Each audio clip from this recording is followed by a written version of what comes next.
Hey everybody, this is Miss Dawn and I'm going to show you how to sew a button. So the first thing you want to do is to thread your needle. And remember, when you thread your needle, you want to get a nice long piece and you want to thread it, then you want to pull it so that you have double thread. And this is to make sure that your thread is strong.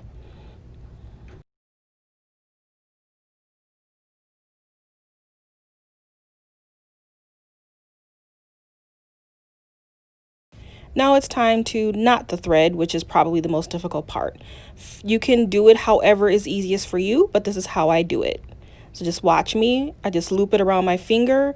I roll it up with my thumb, then let it go, and then just pull, and it should knot.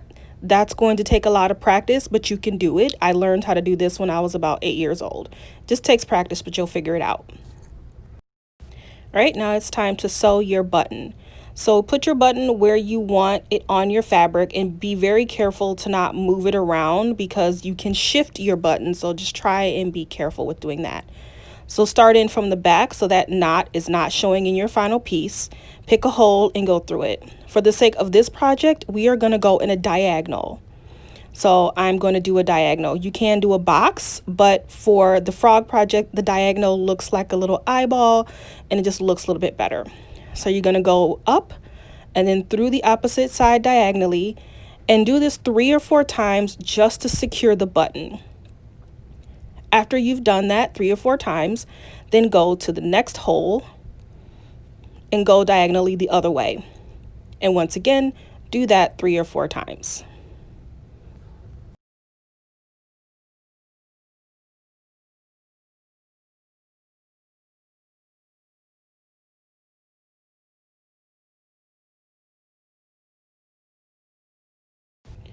Now you just want to make sure the button is secure, so just kind of pull up a little bit just to make sure it's tight. If it's not tight enough, do some more. If it is, you're all done.